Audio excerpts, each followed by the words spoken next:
shut down his channel. You have a problem with that, not gay Johnny? No, Sensei. No notifications.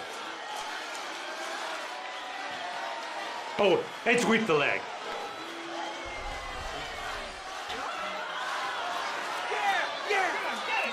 It's 2 points. Russo, Lawrence, nothing. Ready? Fight!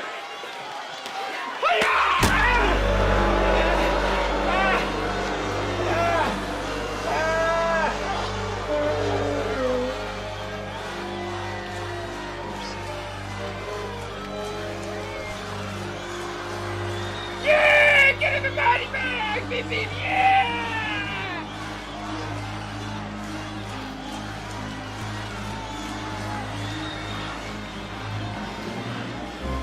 Finish him!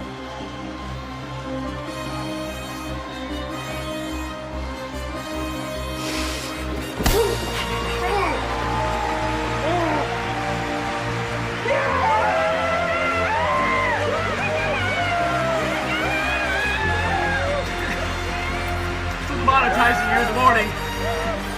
What?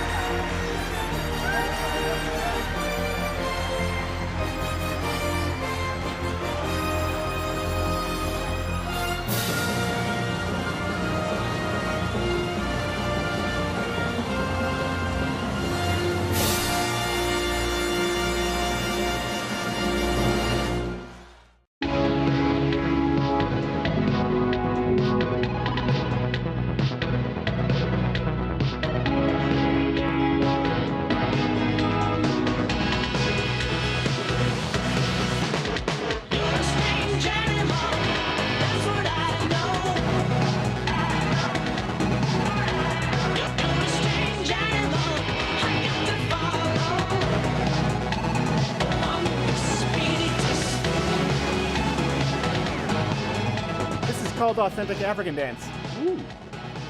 Because I watched Black Panther.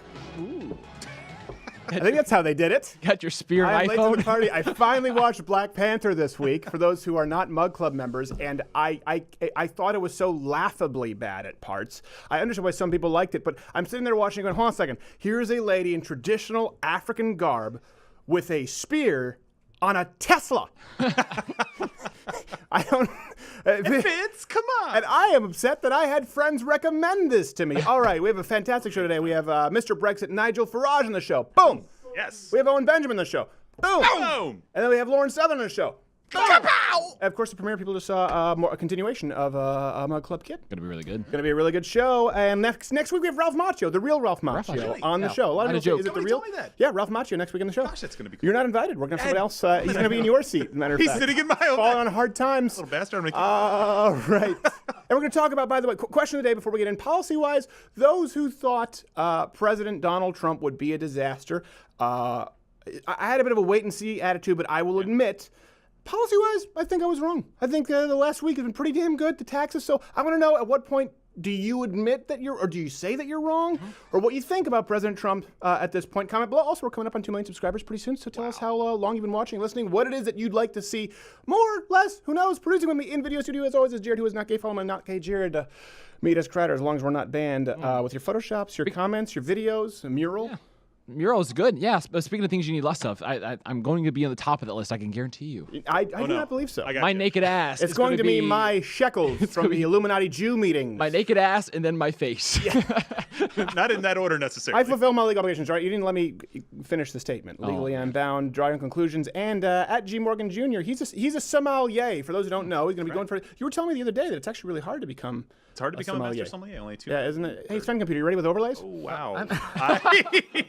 Hold on, I'll go back to you. What's the wine of the day, We Gerald? have Doubleback Cabernet. Oh, that's right. It just happens to be Not gay Jared's favorite wine. Favorite He wine. got drunk on a boat that he could not afford. And apparently post-show, there's a little bit of a shindig celebration, and this is actually your gift bottle from Stevens. It's true. This is going home. It's true. with Yeah. you. It's a nice, very, for those who don't know, Brokeback. it's expensive. Yeah. Chapstick. He'll be selling it for crack very soon. Don't worry, I'm Sorry, meth.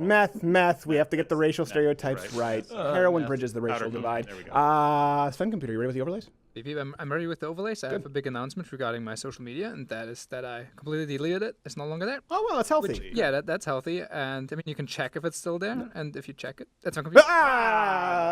Totally uncomfortable. By the way, today we're going to be getting a lot of people asked after the Venezuela video with John Oliver, the rebuttal, debunking this sort of myth of the Nordic socialist states that are successful. So we're going to do that today. We're going to get into that because we'll be talking about news with Nigel and Lauren and Owen. So we'll get into that evergreen segment there. But there's other news of the day. A new whistleblower now claims that Steve Bannon allegedly used personal data to try and suppress the black vote. This is a quote from CNN. It says, Mr. Bannon sees cultural warfare as a means to create an enduring change in the American politics. One thing, Sven Computer, you notice, this was the headline, but you and I both went in for a quote. The guy doesn't say that Steve Bannon used it to suppress the black vote at all. It says nowhere anything about black vote.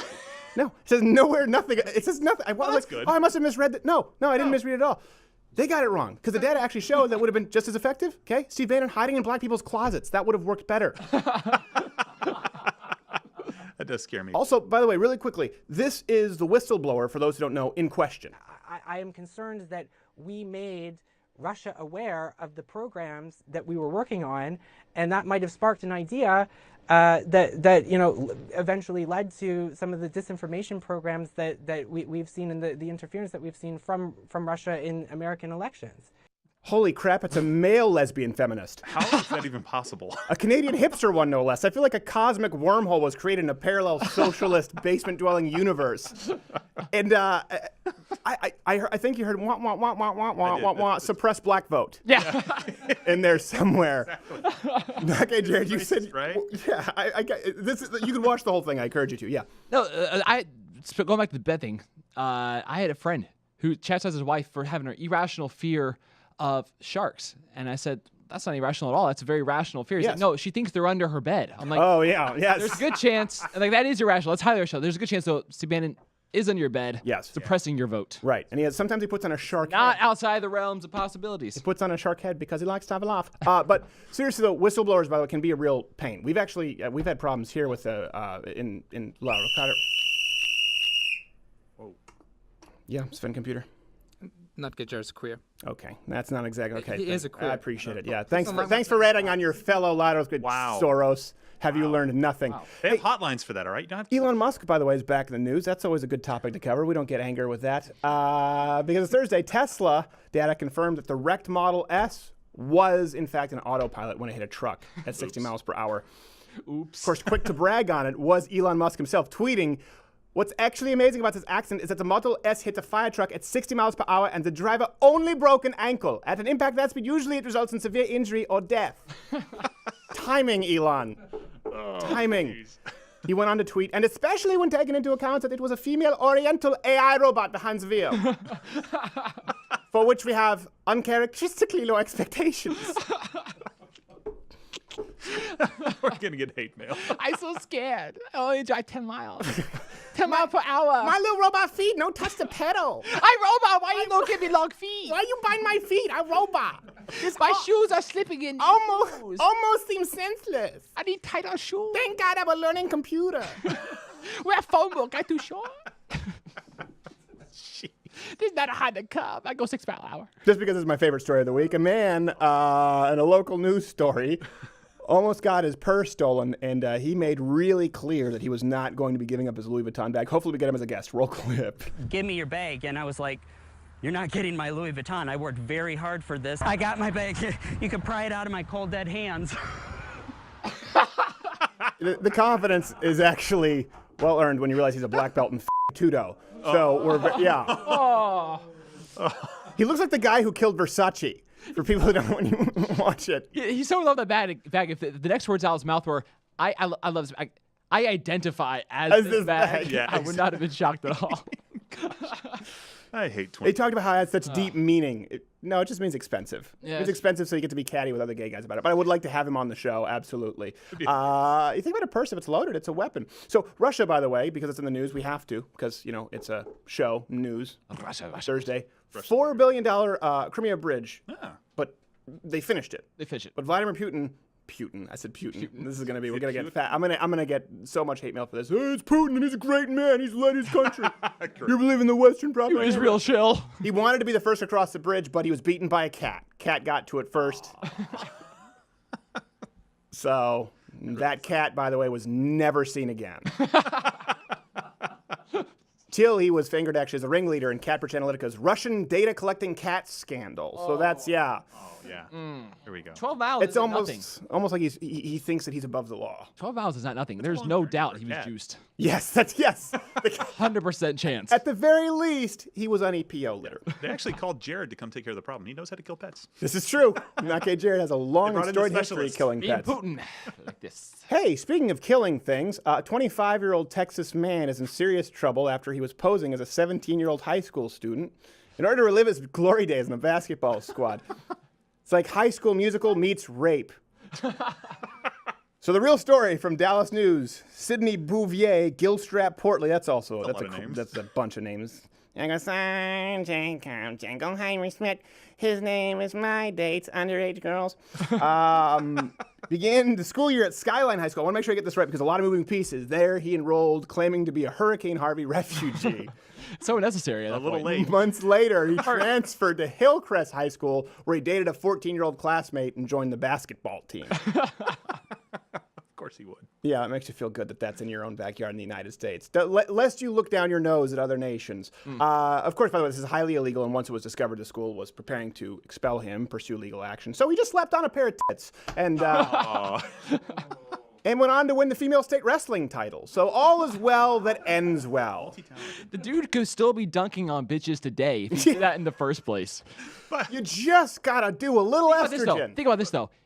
Transageism is far more rational than transgenderism. I mean, at one point, he was 17. It's true. And you can have a young kid with a high IQ or an adult who has a 4th grade learning level. So it's far more reasonable. At one point, he did experience it. He did. He's never had a vagina. I don't really like the path we're going down. It almost seems as though we're excusing this. How stupid do you have to be to see a 25-year-old man and think he's 17? I mean, is it like a Not Jay Garrett kind of? They're probably watching too much of the CW network. Yeah. They're watching it where 35-year-olds play 18-year-olds and recruit for sex cults. They were looking at state championship trophies for basketball. Between Arrow reruns. All right. Okay. This is a story that everyone. I was vetoed in the pitch meeting. We had to cover. A Canadian woman has now been detained, and that seems remarkably mild when you hear the rest of the story. Has been only detained after getting angry at a Tim Hortons, defecating on the floor, and proceeding to hurl it at the employees. So, usually we would withhold judgment from these kinds of stories. Say, all right, wait till all the evidence comes in. Yeah, words like allegedly. Allegedly. But in this case, we have very damning footage. And look, make sure we have to blur this for the. I know this is so. That's a lot. Look at this. Hold on. You know what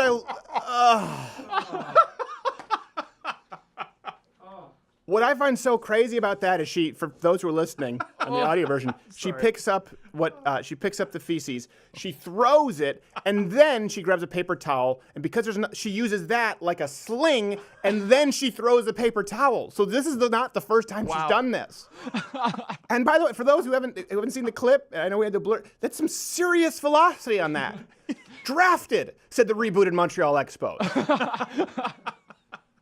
Curveballs and sliders have a whole new meaning. Yes. Oh gosh. I don't know how that applies to curveballs. That must be you because of the no colon Leave that thing. one alone. Yeah. How mad do you have to be to take a crap on the floor though? In the middle of a store. Well, it's not so much. Yeah, that's a good point. Or high. It's How not. high do you have to It's be? about intent. Pooping spitefully is very disturbing. It takes a minute. She popped that out pretty fast.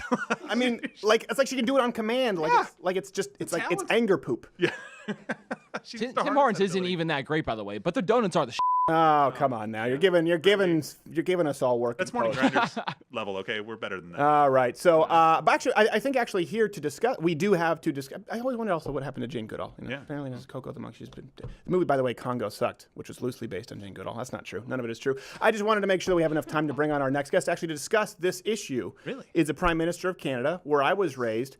I think, do we have him here? We have him here. Prime Minister Justin Trudeau, are you here, sir? Yeah, thanks for having me, Stephen. I think what's most important for people stateside to understand is that this is not in any way representative of all the citizens of Canada. I don't think any of us thought that it was representative of all the citizens of Canada.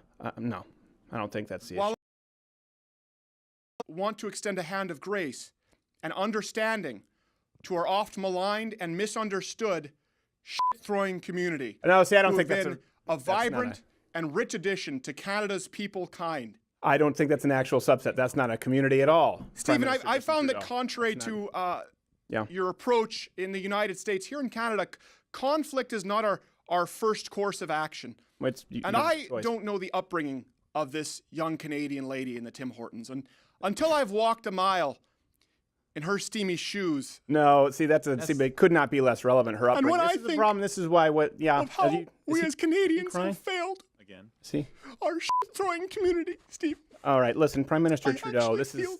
I don't think this is a crying. shame. I'm I sorry. don't think this is a cry-worthy story here. No, okay, let's get rid of him. All right, Prime Minister Justin Trudeau, everybody. That's enough. We shouldn't have him on the show anymore, Prime Minister Justin Trudeau. It's the same story every time. He's also very difficult to frame properly. He is, and he's is. highly predictable in his responses. Bizarre arms, too, as well. Never know. Rewind that footage for those who missed it.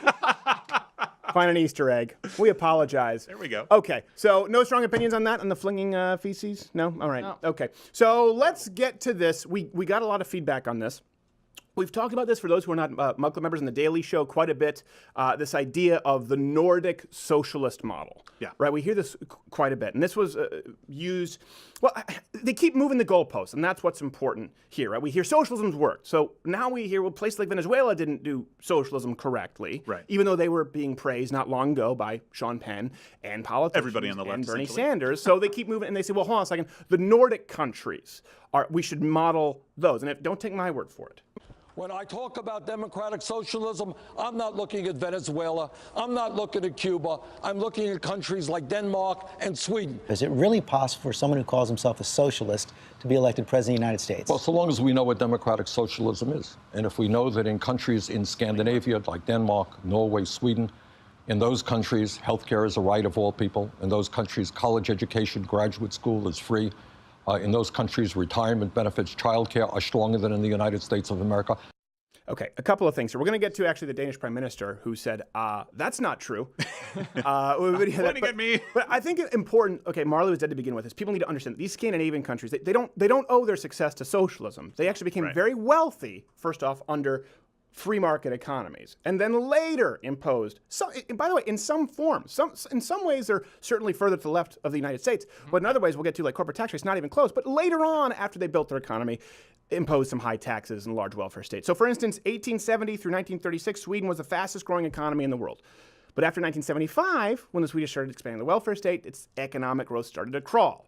After that, Scandinavian countries began reducing the size of the governments. If you look at it, okay, growth, all right, implement a welfare state, and then standstill, and they start reducing it. So since the 1990s, the total taxation of the Swedish economy as a percentage of the GDP has fallen more than 5%. Yeah, so I wanted to interrupt real quick on these points. Like, a lot of people will believe this. A lot of people will believe what Bernie Sanders just said. Right. And so it's all of our responsibility. It's not, Stephen, hey, great job, you go get them. Everybody tune in. Pick out these points and be able to tell your friends, because they're going to believe that this is true because the media won't call him on it. It is very You're not common. gonna see that anywhere else, so you have to do it. We all have to. Well, and by the way, do it with us too. We have these sources up. You can see the overlays here on the screen. I want you to call us on this, okay? Yeah. I want don't just nod your head with what we're saying. This is the opposite of Trevor Noah saying his audience shouldn't watch Fox News and Oliver. We want you to watch what they say entirely, and then watch what we say. And if we're wrong, call us out, which I'm sure I'll get something wrong today. So one thing too, these places, it's the purity they try to argue. Like, well, it's not real socialism, Venezuela. You think that a place like Sweden is more socialist than Venezuela? The Prime Minister of Denmark just recently said, again, the Nordic model still isn't socialist. Okay, Bernie?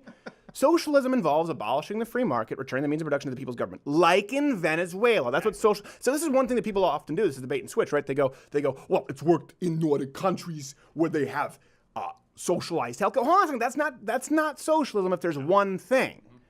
Right? And certainly not if you're saying, well, it didn't work in Venezuela, it didn't work in places like Cuba because it wasn't real socialism.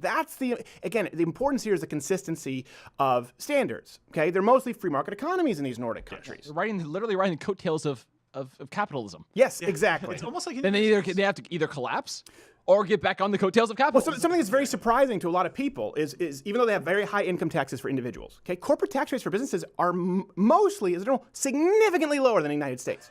So Denmark, Denmark, you son of a bitch! Sorry, people, which one do you do? It depends on how I feel, how my throat feels. I like both. Denmark's corporate tax rate. Anyone know what it is? It's pretty high. I mean, pretty low relative. Sorry. He's like, I said the wrong thing. 24%. I screwed that one up. Norway, 27%, which is high. Sweden is 22%. Wow. The U.S. is, under Obama, was 39% was the highest, if you're looking at the corporate tax rate. And now evil right-wing Trump wants to lower it to 26%. Which is still higher than Sweden. Still higher than most. But he has bad hair. Yeah, that's true. And I just love this, by the way. In case, but you don't have to take my word for it. In case you think I'm making this up, as far as the Danes and being a little bit tired of Bernie regurgitating this on American media unchecked, tail of the tape. The major political parties on the center left and the center right would oppose many of the proposals of Bernie Sanders on the regulatory side as being too leftist.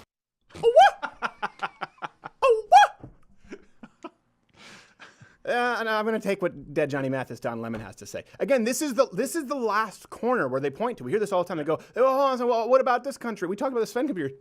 Obviously North Korea is further along the trail than socialist. But if you look back in the 1950s, North Korea, they had growth. A few days ago, how they had a high growth rate on par with South Korea for a while, and then crashed. Beep beep. Yeah, exactly. Because you can fake this for a while. You can just take the money and pay for it in the short term, like we saw. By the way, we also saw with Venezuela. While you guys were praising it, we're still going to call you. You don't get to get. There's no get out of Venezuela free card there. Yeah. No, we've done the exact same thing with some of the socialistic kind of programs that we've implemented in the United States after successful periods of economic growth, and we tend to do that every single time we succeed. Then we try to give everybody free stuff, realize it doesn't work, and go back to working hard. Right. I hope that happens again. I hope we go back to working hard. Yes, the consistency of standards, though, here is really, it's an important point. The only places they have left to point to are these Nordic models who survived their socialism by diluting it with capitalism and with the corporate tax rates. And something else that's really interesting, I'll get to in a second, but again, this is another myth that they claim the Nordic model would work here in the United States. The comparison is asinine, but hear them say it first. And I think we should look to countries like Denmark, like Sweden, and Norway, and learn from what they have accomplished for their working people. He wants America to look more like Scandinavia. That's right. That's right. And what's wrong with that? Okay. I think there's a lot wrong with this. A couple of things here. Several things wrong. Part of what... Okay. They're almost inadvertent ethno-states. Yeah. They were for a long time, the Scandinavian. Part of the reason the model works in these countries is that they are incredibly small. Yeah. Right? Very, very small, entirely homogenous populations with a very industrious culture. Okay, do you think that it is more likely or less likely to take something that barely worked in these countries? Again, people can't even afford used cars in Denmark because of some of these taxes, and they're scaling it back. It's more likely or less likely to work in the United States. Just look at how we've implemented socialism here. It also really doesn't matter to look at Social Security, look at Obamacare, look at public education. These are not shining beacons of success in the United States. These are stains, generally speaking, on our history. Yeah. Just take really inefficient programs and supersize them. Yeah, exactly. You can't take a country that has the population of Delaware. That isn't smaller. And by the way, has a national identity, which was based on being an entirely homogenous culture for a long time, not a series of ideas for a long time. I don't even know what Bernie at this point runs though on, because he's still throwing this out there. But at some point with the success of Trump's tax cuts, what is he out there pitching? He can only point to more free stuff that these models have. Right, exactly. Go even farther, it won't work. And by the way, the tax cuts more free crap from President Donald Trump now are popular. Yeah. There's a plurality because most people are actually seeing, they're seeing more money coming home in their paycheck. So I don't know what Brexit's more popular than ever. Yeah, I don't know what we'll talk about with Nigel Farage. I don't know what you do. I don't know what Bernie does. The wealthiest 1%, but I'm getting more in my paycheck though. The myth is gone. Once it's been implemented, you've been kind of like with democratic socialism. You've been fed a myth. Turns out I don't even like leaning. Yes. It took a while to learn. No, it turns. You've heard him sell you the Nordic model of socialism until you realize then the Danes say, no, that's actually not true. He's completely factually incorrect. You've heard him describe what the tax cuts were going to be, how it was only going to benefit the Koch brothers, and then you see it in practice. That's what's important. It's not just the words, but the actions. And again, first off, a couple things I find funny. This is going to change because of the migrant crisis. Yeah. And they've found different ways to solve the problem. Denmark just making itself as unattractive to migrants as possible. Finland already had that covered. Remember, they walked into Finland and said, nope, and they left. They had the corner on ugly refugee holes. Yes, there was nothing in Finland that they wanted. But a big reason that these countries are successful is their industrious culture. I know people are going to say, oh, that's a racist argument. No. Listen, I'm talking about their history, these people, the kind of culture they've been steeped in for a long time. So this is something that I thought was incredibly interesting. Reg, our researcher, brought this to my attention. I did not know this until about 6 months ago. Okay, if you take these from Sweden, from Denmark, from these countries, and you transplant them to the United States of America, so you transplant them from these supposedly socialist utopias, their standards of living actually go up, not down. Danish Americans take the culture, transplant them. Their living standards are 55% higher than those in Denmark. Living standards of Swedish Americans are 53% higher than those in Sweden. Finnish Americans, living standards are 59% higher than those in Finland. The schnozberries taste like schnozberries. It's almost like there's a stronger correlation between industriousness and yes, success than exactly. Hard part. It is so incontrovertible at that point. So these are, go back to, we said Delaware, but largely, let's say Ohio. Let's be generous, right? Not gay, Jared, you're a big fan of Ohio for whatever reason. I don't know. I hate myself too. What's been going on with the NBA? I don't know. We're not talking about that. But okay, we'll move on. That's a good way to set up for Nigel Farage. Let's get Jared as upset as humanly possible. Yeah, let's do that. So do we think it's fair to make this comparison? This is a genuine question. Do you think it's fair to compare, let's say, Denmark or, I don't know, Iceland or Sweden to the United States, a country of 300+ million people, which is unbelievably diverse in comparison? Yeah, no. Okay, let's take another step. Let's say you think it's fair. You think it's a fair comparison, you still think it'll work. Well then, would we say that it's equally fair? Or maybe a more fair comparison, let's say like California, super liberal state in the United States versus, say, Texas. So blue policy, left policy versus right policy here in the United States. Bigger populations than a lot of the countries we're talking about. Exactly. And both in the same country. Would we say that's maybe more apt comparison? Okay, because Texas is actually ranked as the best state for business 12 years in running. Boom. There's a reason Jeff Bezos isn't scouting Los Angeles for the next Amazon. Worst, by the way, California for 12 years in running. Some of the highest poverty rates in the United States. And of course, the opposite of Texas. California has some of the highest taxes. Texas has no state income tax, by the way, and a surplus. That's right. A lot of people don't know how to make sense of that. It's like, well, so what do you mean? There's no state. No, there's no income tax. But there's a surplus? Yeah. Yeah, we have more money. We have more money than we're spending. It's weird. More money? So much winning. What do you mean? Do me a favor, all you Californians, on this. Just remember this when you move to the state of Texas. Okay. Right, yes. Leave your policies behind. Well, the reason we use those two Check ours states out. is because they're both very large states. They're both very diverse states. They're both. It wouldn't be fair to, let's say, Big compare economies, California versus Rhode Island. Right? True. Or it wouldn't be fair to compare Texas and, I don't know, Wyoming. These are two very large states, both in top 5 states in population and in landmass. 2 states with a lot of natural resources, right? So they often use that with Venezuela. Well, it's the oil issue. Really? Try to imagine socialism without sitting on a giant bed of oil. It doesn't get any better. I can tell you how this ends. It's a choose your own path and bread lines. Yeah. So it's a more fair. Texas and California were the purest it's the purest comparison we can have here in the United States. Unbelievably different outcomes, and a direct correlation with Californians leaving California specifically to Texas for work. If it worked here, first off, Detroit would be a utopia. We've talked about that. Not exactly. I highly recommend that you visit. Sure, some hipsters have set up some coffee shops and nailed some dockers to a tree, and they want to call it art right next to the meth fire. But comparing California to Texas, I believe, is a fair comparison, certainly more than comparing these countries to the United States. And even then, these countries are not the pure example of socialism. Let's not allow these goalposts to be moved. Call me on it. Call them on it. Don't just nod your head here in agreement. I want you to do the research. I want you to find out what socialism is. Read the definition of socialism. Read whatever books you want on socialism, right? Don't even have to take my word for it, like LeVar Burton. You're better off taking the word of a 6-year-old who recommends a book. I like the book with the pop-ups. That's absolutely fascinating, Captain. So I recommend you do research on socialism, okay? Then compare the list of Venezuela. Compare the list of places like a lot of countries in South America, of Cuba, with textbook definition versus the Nordic model. What's most like socialism? And then just throw them all out, because none of it really works that well. We have Nigel Farage coming up after the break. We have to have him. Let's go. Wonder 2 and 2. P-O-G. Monetization does not exist on this platform, does it? No, Sensei! Notifications do not exist on this platform, does it? No, Sensei! Free speech does not exist on this platform, does it? No, Sensei! What do we say here? The way of the YouTube, sir! And what is that way? Safe spaces, no dissent, no notifications, sir! I can't hear you! Safe spaces, no dissent, no notifications, sir! Mr. Not Gay Lawrence, warm them up. Aye! Preferred pronoun positions! Z, zero! C! Z! Zero! Zero! C! Z! Zero! Zero! C! Z! Zero!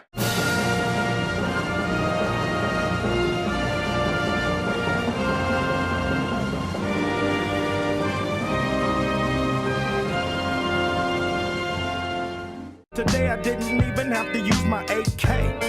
I gotta say it was a good day. Our first guest, woo, I love him. He's a Mac Daddy of the UK. Around here we say it pays to keep your Nigel hand strong. You know him as Mr. Brexit. Follow him on the Twitter at Nigel_Farage. Mr. Farage, thank you for being back, sir. Great to be here. How are you? I am so excited to have you. Big week internationally, so we have international guests here on this show. A couple of things I wanted to get into. I know it's topical. I know you don't have a ton of time, but one thing that is incredibly interesting is you've proposed that Donald Trump be nominated for the Nobel Peace Prize. But your reasoning, I thought, was very interesting. Care to explain for people who aren't? Well, look, Obama got the Nobel Peace Prize because the committee thought he was so nice and so lovely that he'd do great things as president. So he got a Nobel Peace Prize for what they thought he might do. This president is actually doing stuff. And okay, I know in the last 48 hours, Rocket Man, Kim, is saying, oh, I might not go if you demand total denuclearization. But look, already, what the president's achieved by talking tough, by not appeasing bad people, what he's also achieved by persuading China that they absolutely have to put proper sanctions on North Korea. Right. Already, we've had a summit between North Korea and South Korea. There's going to be a meeting. The Singapore meeting will happen. So I think the president is making stuff happen. And if anyone deserves a Nobel Peace Prize, it's him. And so after the summit, I'm going to go to the European Parliament and start a petition to ask European politicians to sign it. I mean, it could be quite a small signature list, yes, but I think it's the right thing to do. And it puts them in a corner because talk about losing faith in your institutions if you compare this. Although, to be fair, President Barack Obama did have a beer summit with that police officer and that black guy. I remember that because they preferred Blue Moon. That was a big deal here in the United States, so baby steps. Let me ask you this, Mr. Farage. So people here keep talking. First off, how do you get along with Prime Minister Trudeau? Have you spent any time with him? No, I haven't. He's a bit too trendy for me, I think. Yeah, that's a word we can use. People have been just complaining about the Brexit. Obviously, people on the left, and there's been this back and forth. And I like that you've said, all right, put your money where your mouth is. You've talked about potentially, now it's a word I'm familiar with from Quebec, referendum, a second referendum on Brexit. Explain that because stateside, some people don't necessarily know. Okay, let me be clear. I do not want a second referendum on Brexit. We've had the referendum. We won. We beat the establishment. It was never supposed to be the best of three. But what we have here is we have much of our political establishment who are doing everything they can to water down Brexit, to delay Brexit. And if they can, and I'm talking about the Tony Blairs of this world, and people like that. And if they can, they will do anything within their power to force us to vote again. And all I'm saying to people is, if you voted Brexit and you're pleased with the result, don't be complacent, because these guys may ask us to do it again. And if we do face that, it's the worst case scenario, but if we do face that, next time we got to crush them. Yes, I want to clarify what I was saying. Best 3 out of 5 is my belief when it comes to this. Best 3 out of 5. It's like when you're playing wall ball as a kid. 3 out of 5. We'll go 3. We'll go 3 sets. We'll go 3 sets. Best of 7. Huge week for President Donald Trump. Listen, I'm man enough to admit we talked about this week when we were incorrect. I thought the risk with President Trump is that obviously he's bombastic to a lot of people. He's a polarizing figure for good and for bad. And I thought, that could hurt Republicans in the long run. It seems to me, after these last couple of weeks, first off, the tax cut is wildly popular, which is very, very hard to do with any kind of an economic proposal, let alone actually a piece of legislation. Then you have Iran, North Korea, and now, of course, the embassy in Jerusalem. I wanted to get your take on this. I had actually listened to your radio show, and you talked about how this was a good thing. Actually, I think you said it was imperative for the United States Embassy to be in Jerusalem. But I was very confused because during the election, during the Brexit, the media said that you were, of course, racist, anti-Semitic, and all of the above. So clarify. Of course. Yes. Oh, come on, please. I'm homophobic. Add to the list. Go on. Naturally. You know, nobody had ever called me anti-Semitic until I attacked George Soros and his unnecessary intervention in, our world right across the West. But you attack Soros, they call you anti-Semitic. Right. Look, I tell you what's really important here.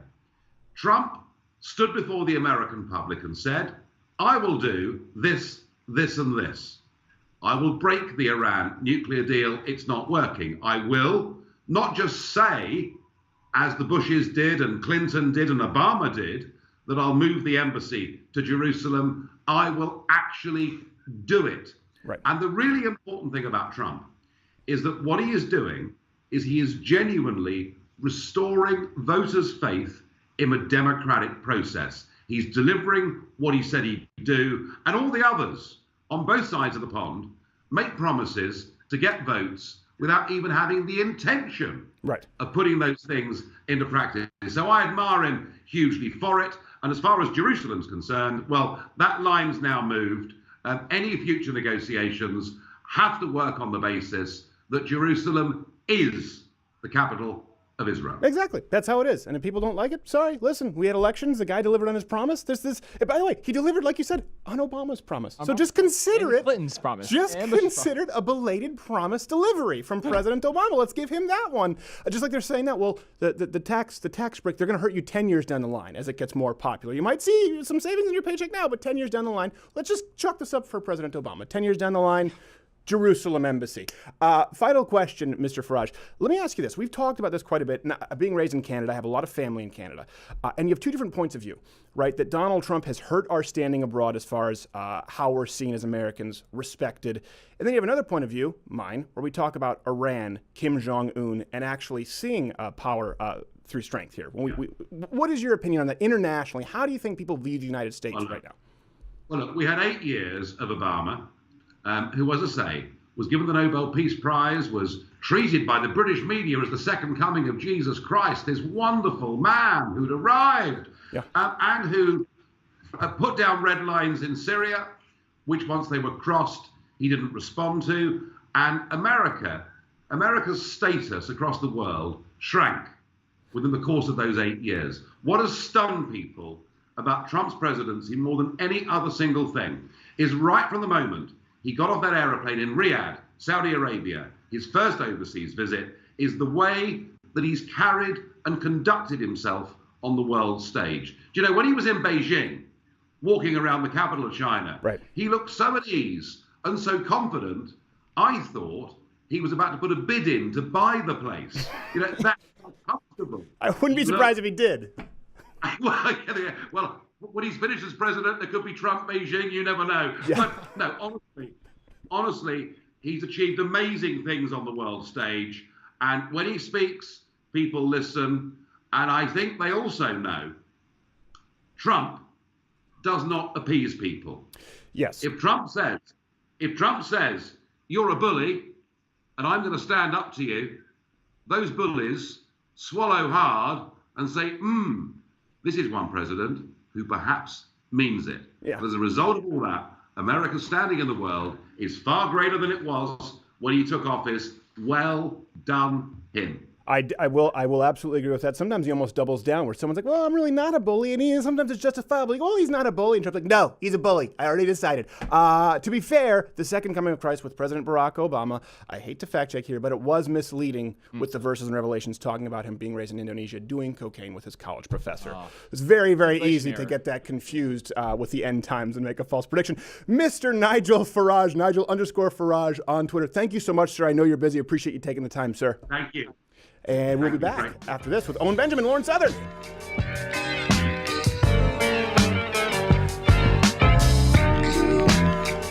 It's live read time. Usually it's the Mug Club live read, but this week we're actually going to talk about something. We're incredibly appreciative, and we do need you to sign up at loudequescreditor.com/mugclub to support the daily show. But this week we want to talk about someone who's supported our show an unbelievable amount, and that's Walther Firearms. They've been a sponsor for the show for a while. It started out with us just being fans of the firearms. It's such an easy sponsor to have because we always tell people, like, listen, there are plenty of great firearms out there, okay? We're not saying Walther, but we just recommend you try the Walther. Go to a gun range. I just tried it. I'm like, I wasn't even on my radar. Yeah, it just made it so easy to awesome. shoot. And of course, we've done several videos at the gun range where we've taken people for their first time. Every single time they either went on to buy a Walther or wanted to buy a Walther, but they couldn't because they were too young. I've seen in the last Change My Mind because she was not 21 years old. Little known fact, you can't buy a handgun unless you're 21. So this is their PPQ, their full-size model, easiest firearm to shoot. Just Google Walther PPQ reviews, and then this right here is, of course, what a lot of us carry at Lotto's Credit. Now look, check, make sure it's unloaded.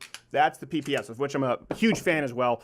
Walther Firearms, just try it. Go to a gun range, go to a firearm range, try it, and see if you like it, because they've had the balls to stand up and actually support this program. And there aren't a lot of people who do that. We've actually had people ask us to not mention their products. I just talked about products on air incidentally. They say, can you not do that? We don't want to be associated with this show because, you know, we want to go on. We want to make sure David Hogg gives us a shout out on his Instagram. So Walther Firearms, thank you guys so much. And if you want to support a sponsor that supports the show and it's a great product anyway, Walther Firearms. Louder with Crowder Studios, protected exclusively by Walther. And now for Hopper Crowder eating blueberries. Oh boy, the blueberry. This is a good blueberry, and I got so much more than now with people joining the Mug Club at louderwithcrowder.com/mugclub, because they can buy me more blueberries and shit. Oh, I gotta sit. Oh, Baba, gentle. I hope everybody joins up, but I won't feed me more blueberries. Patience. Oh, more blueberries. Thank God for Mug Club. Listening to all the things you can't hear. No matter what life is, always be together. You should know. Get the ball back, get the ball back, get the ball back, get the ball, get the ball, get the ball back, get the ball back, that ball. Get the ball back, get the ball. It's your ball. Is he saying get the ball or get the bomb back? The ball, because that would be distasteful this week. That would be a little distasteful. Prepare for that. As a matter of fact, it's distasteful any week that Like Hamas still has control of the Gaza Strip. Really good to have our next guest. We're going to have a little ditty on from him later on the show, the last commercial break, but right now we're just having him as a human. As a human. Because he's a human being as well. You can follow his tour. He'll be touring the Pacific Northwest here soon at hugepianist.com. And his YouTube channel, I think, is Owen Benjamin Comedy. Owen, do I have that right? You do, my friend, and I am a real human being. Yes. I'm a human being. Anyone else name that movie line? I know Owen knows it. People watching 2 Minutes Crowder. We really should update our lower third. Yeah, you really should update our lower third. I realize your lower third still has your Twitter on there. I'm sorry. It's like looking at a ghost. Open wounds. I was just on Gavin McInnes's CRTV show, and it listed everyone's Twitter, and it just said mine banned. And then someone searched at banned, and they're like, no, that's a pornography advertisement. Steve banned in pornography. It's weird. Yeah, it's very bizarre. Very bizarre genre. Hey, speaking of bizarre, you were telling me this during the break. A Pittsburgh newspaper editor said you were an alt-right, something along those lines, got fired, right? Which is incredibly rare for you to put one over on them. So hats off to you. It was really exciting, and I only know it because my wife is actually even more spiteful than I am. So she will keep up on the people that have lied and slandered me, and she just comes in today and she's like, that guy who lied and said you were this racist alt-right guy, the editor got fired. And she was like, how great is that? I'm like, baby, I love that you love me and we're not enemies. It's rare that happens, so you got to savor it when it does. Was he fired because of what he said about you, or was it incidental? He was also doing it to like every Republican, like just anybody on the right. Yeah, so I think that it just, it just started adding up to the point where he got axed, which was great news. But now you're not as special.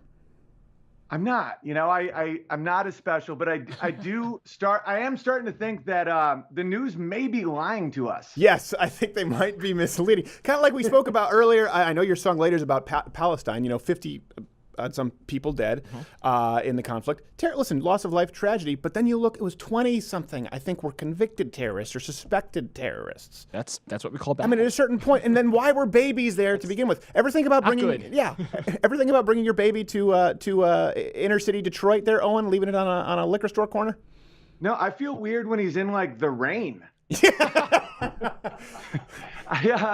be fair, I was only rating mustard gas, so it's a little different.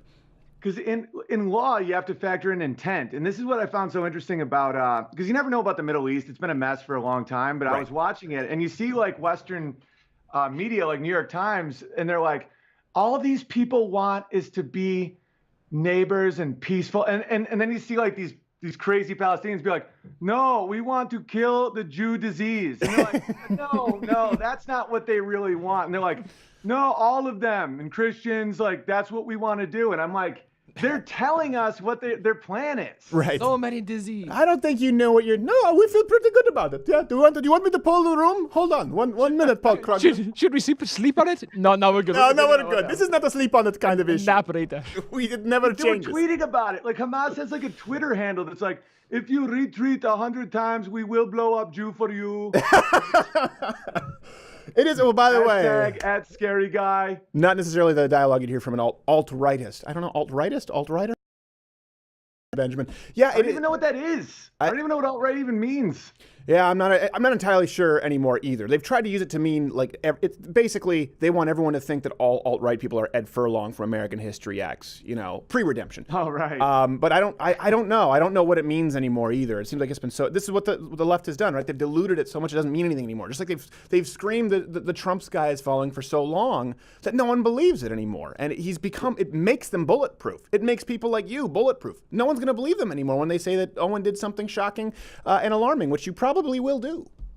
At some point, but it will involve more probable, like a slingshot in my neighbor's windows or something like that. Yes, exactly. I think it was Steve McQueen and Frank Zappa. He shot his windows out with a shotgun because he wouldn't turn the bathroom light off in Malibu. That's amazing. I could see. Yeah, like race is probably one of the last things I would ever rate a person on. Like for me, it's a lot more about height. Yes. And let's just say I like your height, buddy. That's one reason why I think we became such good friends so quickly. We respect each other's height. I appreciate it. One would say that you almost have an unfair advantage being 6'8", though. That is. Yeah, but I went too far, though. I went too far. I went past the money zone. I can't ride on roller coasters, and I'll die before you. This is true. Yeah, this is absolutely true. Your heart has to pump it to all your limbs. And hey, I found this out today. Baby aspirin. My doctor spoke with you should know this, Owen, as a big guy, because you'll die young. My dad was getting tested, and they said they were doing all these tests for sort of your sort of, I guess, your risk ratio, the risk assessment for coronary heart disease. And he said, well, no, good cholesterol, good blood pressure, all this exercise, diets. He said, but my dad did have a stroke. And they said, do you take a baby aspirin? He said, every day since my father had a stroke, I think in 1997, 93, I can't remember exactly. And they said that entirely eliminates the genetic component to stroke and almost completely eliminates early stroke period, provided everything else is normal, you're healthy. So take a baby aspirin, maybe you'll make it to 64. Yeah, but most of my family lives real long. But back then they were like 5'11", but they were like lead miners. Like they were still the tallest dudes. Yes. But I think I got enough nutrition now to really enter a bad zone. So I might have to get into baby aspirin. Because like if I get hit in the foot, I don't feel it for like a half hour. Yes. Yeah. Well, enjoy it while you can. Of course, I suspect my doctor's been paid by Big Aspirin. Big Aspirin. He's collecting those $1.50 CVS generic brand checks. Yeah, people are just freebasing baby aspirin. Yes, exactly. Okay. Oh, and where are you going to be next? You're touring, so bigpianist.com. I know you said the Pacific Northwest. Huge pianist. Why did I say huge pianist? I'm sorry. It's all good. Sometimes people mess up how I describe being a pianist. Yes, I will be in Portland, Richland, Washington, and Bellevue, Washington. And you can get tickets at my website and also at my YouTube channel. I do live streams every day. Jamming piano. Owen Benjamin Comedy. And what dates are they starting the Pacific Northwest tour for people who don't know? June 2nd 4th, 5th, right in that zone, and it's going to be a blast. Most of them are already sold out, and now I'm starting to not get protested like I did, because I think people jumped on me because of the trans kid thing and then a few other things, and then once you like research me, you realize I'm not really that protestable, and then they kind of like die out like teething children. That's what's happened with us after the Virginia Tech show, kind of with SMU. People realize everyone's having such a good time, which is it's a gift when you're not living for that. Right, exactly. We don't live for the headlines. Protests are incidental. We just want to do a show like you. There's some people who show up and they just want to protest. We want to do the show, and I think people, when they show up and they see everyone laughing, everyone having a good time, that's why comedy is so important. They go like, oh, maybe I'm the if they're protesting. So it's disarming. Yeah, it's like that old joke where two Nazis are standing next to each other, and one's like, hey, Franz, we have skulls on our lapels. Do you think we might be the bad guys? Yeah, I remember that. Was that where was that? I know you told that. I don't know. That's an old one, but it is. That's exactly it. And I think they have this realization when they're there. And he gave me flack for not getting Huge Pianist correct. I know. He doesn't know what city he's going to be in. Anyways, you guys can check it out at hugepianist.com. Owen, we have to go. You'll be back with your song during the commercial break. Thank you very much, sir. And thank you, brother. I believe, we're connecting now. We have Lauren. Got her. She's there. Oh, okay. At Lauren_Southern. Lauren, thank you for being with us. Absolutely. Glad to have you. So now you're back in from Owen's face. Yes, refreshing change of pace from Owen's Punim.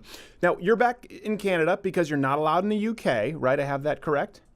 Yes, that is correct. Because I'm gonna see how many countries I can get banned from before I'm like 30 or something. Yes. How many was it? Italy and the UK now?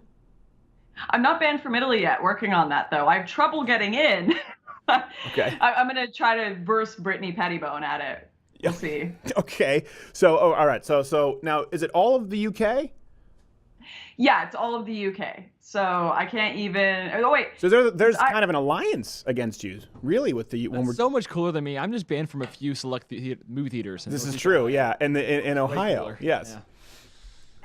I'm banned from Patreon too, I guess, but that's not quite a country yet. No. Once we start having corporations buying their own islands and creating their own nations, then maybe I'll be banned from some more. Yes. Well, Patreon, little known fact, has 1,800 times the GDP of Ghana. Also, the first country Barack Obama visited. So there's that. You could put that as an arrow in your quiver.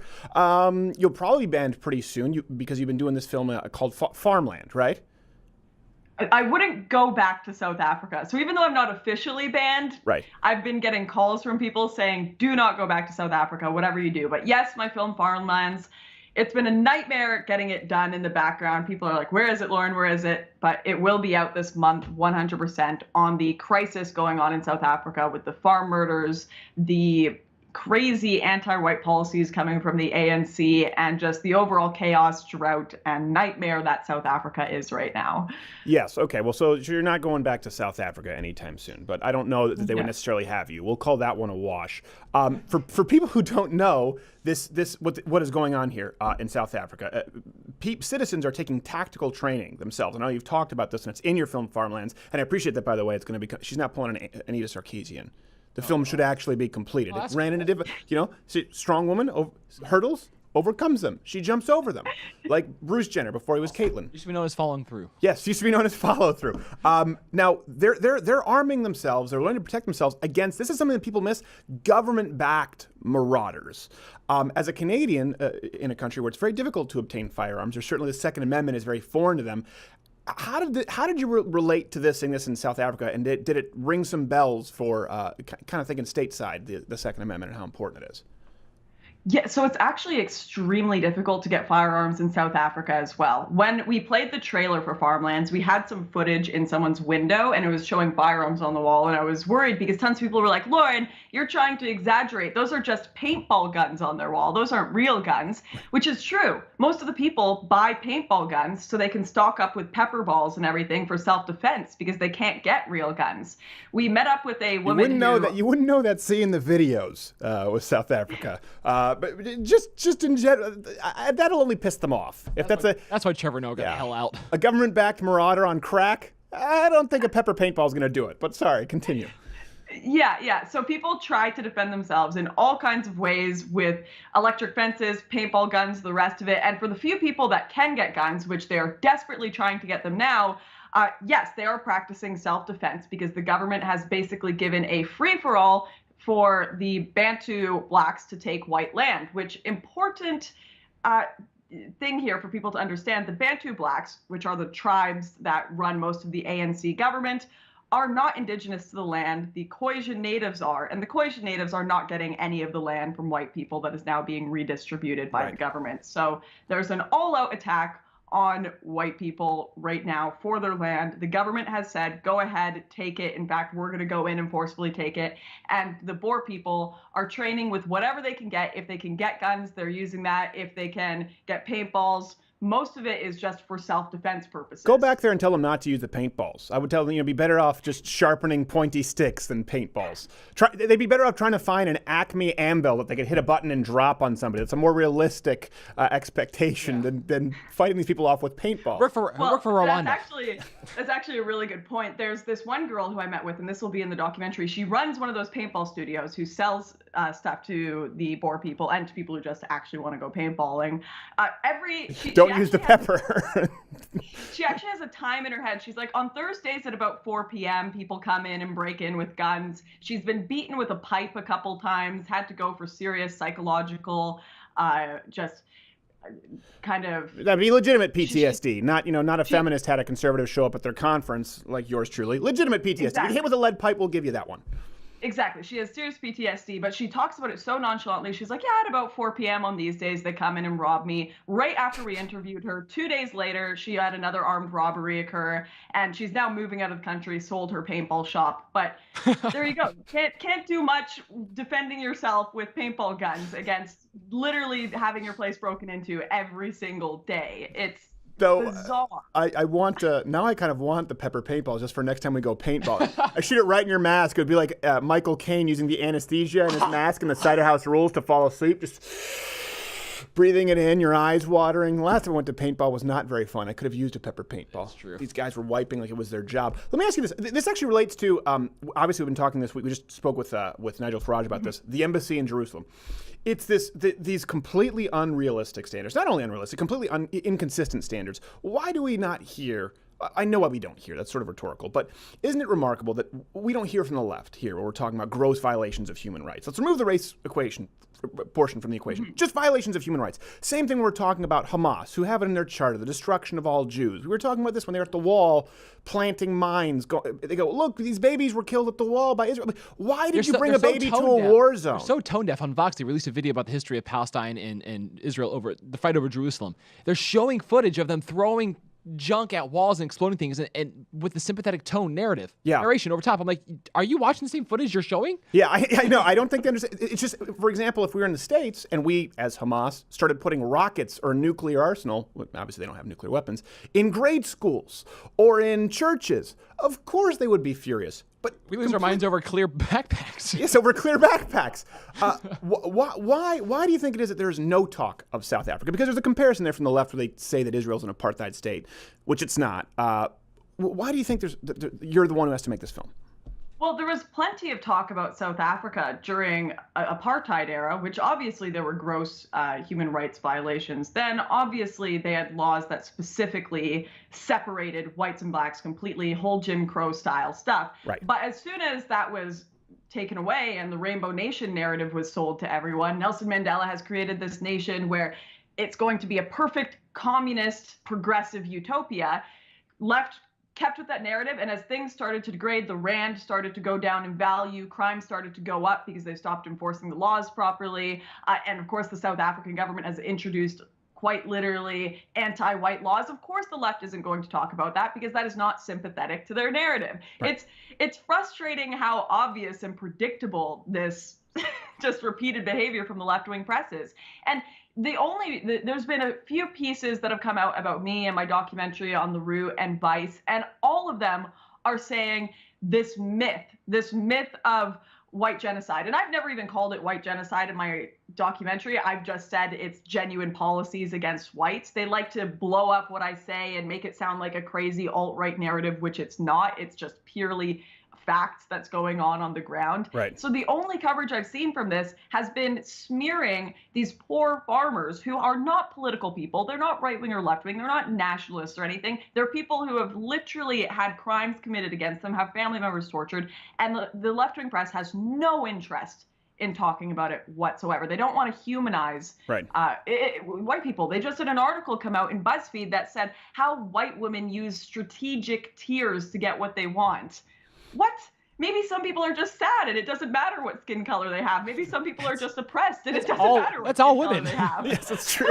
That's what I was going to say. All women a couple of times have probably used that at one point or another. Starbucks and you get addicted. I don't begrudge you. You know, you guys use the tears. We use Mel Gibson voicemails. This is what happens. We have different ways of expressing ourselves. But I'm glad that you touched it. By the way, just to be clear, South Africa has never gotten it correct. Apartheid didn't get it correct, and now it's not correct. They've never gotten their crap together. Go Marxism. And with Israel, by the way, and I know you've gotten crap from the alt-right, so I'll talk about this because of your just believing that Israel has a right to exist. So I think the press is mistaken there. I've gotten the same kind of flack. With Israel, when people compare it to an apartheid state, go, hold on a second. If a guy says, hey, let me in, and I say, well, why? I won't kill you.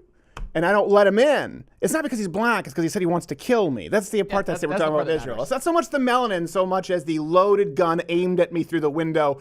At Lauren_Southern, where's the best place for people to go and make sure they don't miss this film? Well, my YouTube channel, Lauren Southern, if you just look that up, if it isn't banned, hopefully in the next bit, much like my UK and Patreon situation, it will be up there for free for everyone to see. The point of this film is for as many people to see it as possible, so share it on Facebook, Twitter, wherever. Want to get the word out of what the heck is going on there. So at the very least, we don't make the mistake again, or maybe even we can prevent worse crisis going on in South Africa in the next bit. Yes, the solution is send those farmers Walters, no more pepper paintball guns. We must go. Lauren Southern, dance us out.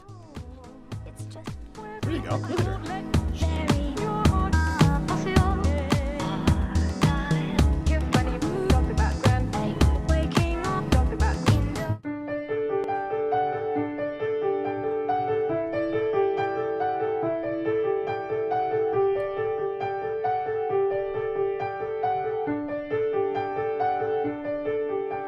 I thought made from lots of chickpeas. It turns out it's a bunch of dudes who think Jews are a disease. They tried to break through the border with mortars and shards of broken glass, but they got distracted when they saw a goat's ass. Oh, sweet Palestine. Oh, oh, oh, oh, sweet Palestine. The Middle East is always confusing to me, especially 'cause the media lies. But I typically side with the people not advocating genocide. Hamas has an active Twitter account and tells people to be a hero. And being a hero doesn't mean being good, it just means killing Ben Shapiro. Palestinians just want people to accept their very simple demands. And those demands are that every Jew and Christian be murdered according to the Quran. Oh, sweet Palestine. Oh, oh, oh, oh, sweet Palestine. Solo.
what I call the narcissistic diver, also known as a Greg Louganis, and then bleeding and find out you have AIDS. Humility not in the vocabulary of the diver. Why the... I don't know. Greg Does it Louganis. make sense? You probably don't. You're probably too young. You probably don't even know the Greg Louganis. He was a diver in the Olympics, and he did a backflip, hit his head in the board, bled all over the pool. I saw a crazy video that was kind of like that one time. It was gruesome. No, that wasn't a professional diver at all. No, that was probably is why. That was Louis Diamond Phillips playing him in the Greg Louganis story. Oh, okay. Yeah, I think I know what you're talking about.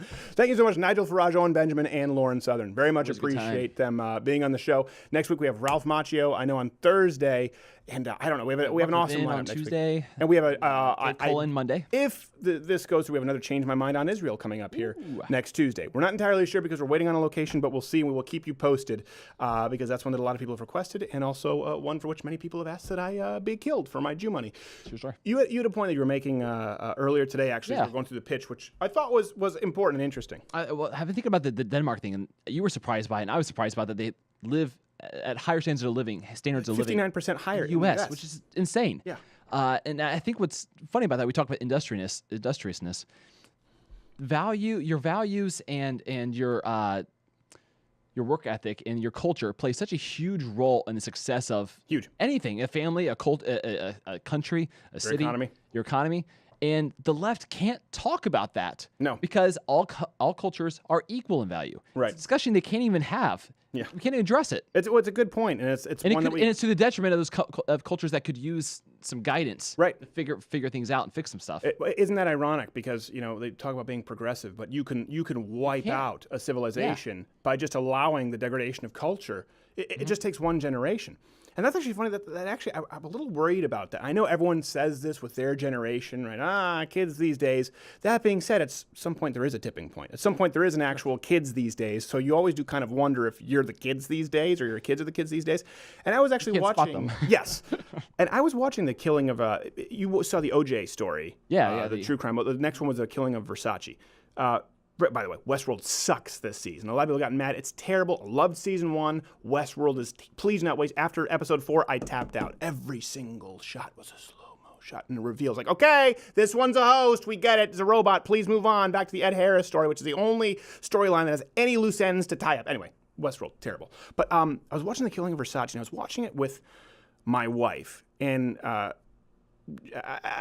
never going to use the word trigger warning, but if you have kids watching, this is something just because it is a show that obviously is not suitable for children. So take a minute. All right. Versace, once Ricky Martin takes a guy and throws him belly down on the bed, rips off his pants and starts going to town, I was sitting there and I turned to my wife and I said, this is on FX, right? And outside the fact that they don't happen to say the F word, it's a strong R. I mean, it's a strong R. Yeah. I think it's on FX, right?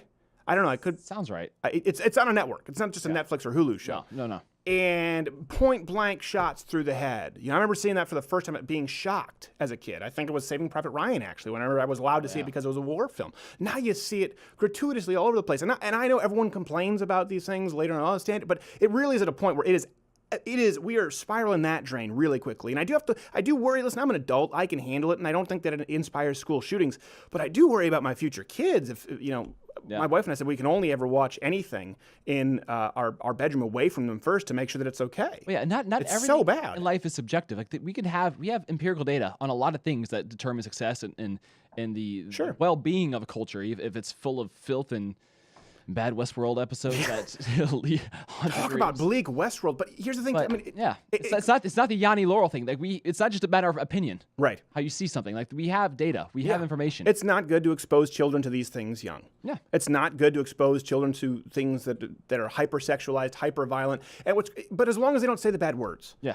And that's the thing. It's like, well, you didn't say the naughty word, so that's okay. Which always bothered me, the hypocrisy that you would get off. And that was the easiest thing for Christians to check on the box, right? Was I didn't say the naughty words. Like, well, hold on a second. What about your actions? Yeah. And this makes sense why, obviously, the kill. But one thing I do like about the Versace thing, though, we're kind of past that's a negative gay stereotype, right? It used to be Will and Grace. Once they got the domestic rights, now it's like, okay, yeah, Versace. It's just a bunch of gay people having sex, getting AIDS, snorting coke in clubs, because that's what happened in Miami.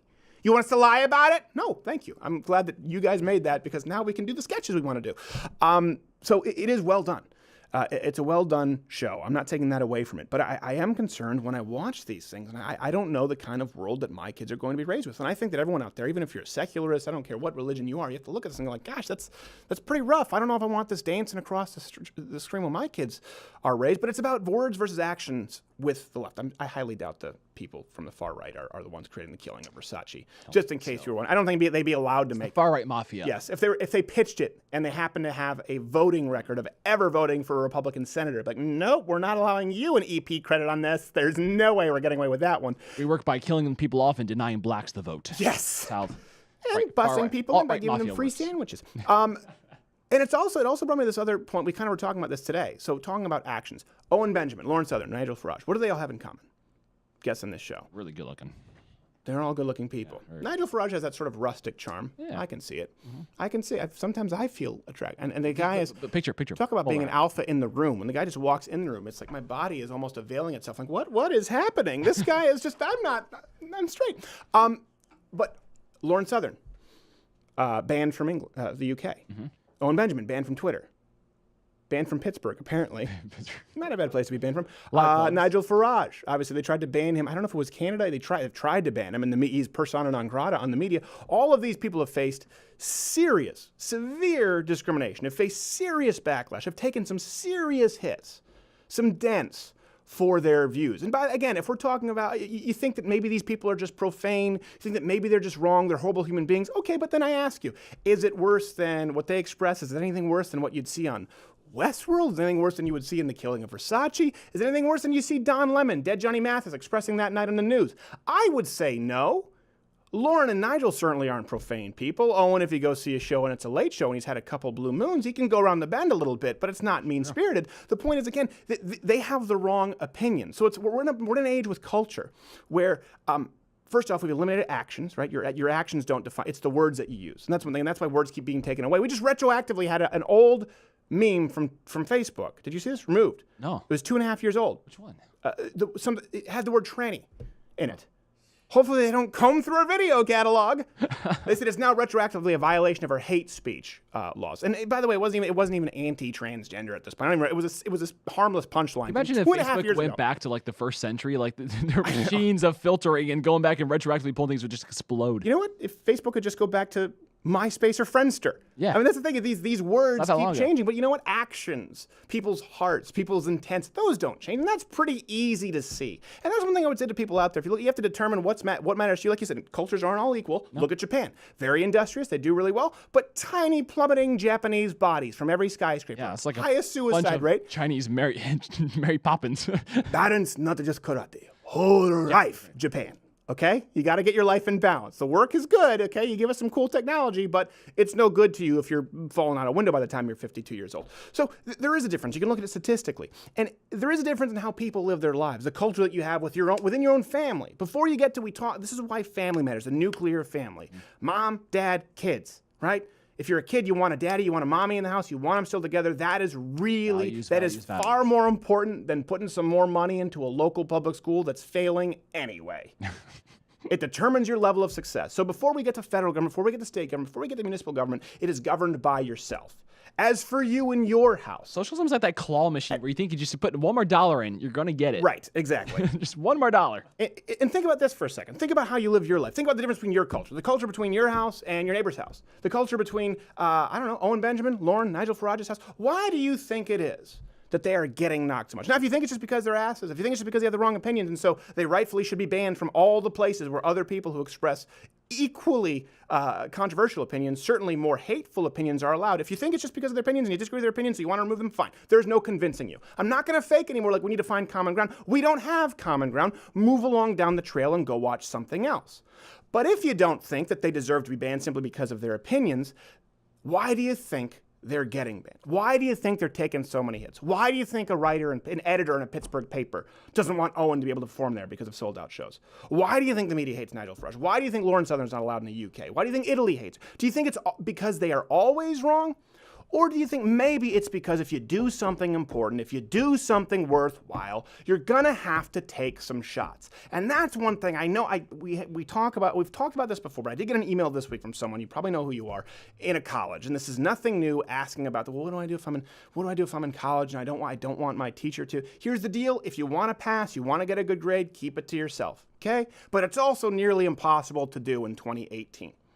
If you express an opinion that is unpopular, if you stand for something at any point, and I don't even care if you stand for something with which we would agree, you're gonna take some shots. And if you live a life where you don't take any hits, if you live a life where you've never been banned, if you live a life where you've always been popular, if you live a life where everyone's always said, gee golly, man, he's a nice guy, and that's the first descriptor they use for you, and the last descriptor, nothing wrong with being a nice guy, but if it's the only description that you're going to get, or woman, ask yourself why that is. Are you living a life of consequence? There's nothing wrong. Someone said a man will be measured by how many friends he has. Sometimes you're measured by how many enemies you have as well. Because I'll tell you this, I've had people in my life, we're talking about a culture, there are cultures that are easier. We talk about leisure cultures, absolutely, a lot of Europe, Greece, hint, hint. There are cultures that are harder. But you can't just have easy versus hard. You can't just have nice versus mean, good words versus bad, naughty words, as opposed to actions. You do have to, is it a fruitful culture? And is your home, as for you in your house, what are you serving? Is it a fruitful, because if it's a fruitful culture, it's never gonna be easy. If you want to have kids who can be raised in this world that we're a little bit worried about, and you want them to end up not being sociopaths, guess what? They're going to have to take some licks, and so are you. If you want to be successful, if you want to be recognized for anything more than being milquetoast, a guy who you can get along with at a party, or a girl, you're going to have to take some shots. And if you aren't, there's a strong chance, if all you're doing, by the way, is fighting the whole world at every single point, there's a good chance you're an asshole, absolutely. But if you never find yourself in controversy, if you never find yourself getting some bumps and bruises along the way, there's a strong chance that you might be living a life that is completely inconsequential. And that's no way to be, son. So to the guy who wrote to me about college, you gotta make it. You wanna pass? Keep it to yourself. But at some point, you're gonna have to make a decision. And if you're getting hit, it means you're out there with the puck. It means you're out there taking some risks, and that's okay. That's not always a bad thing. We'll talk to you next week. Speaking of getting hit, Ralph Macchio, he'll be there. Ooh, he got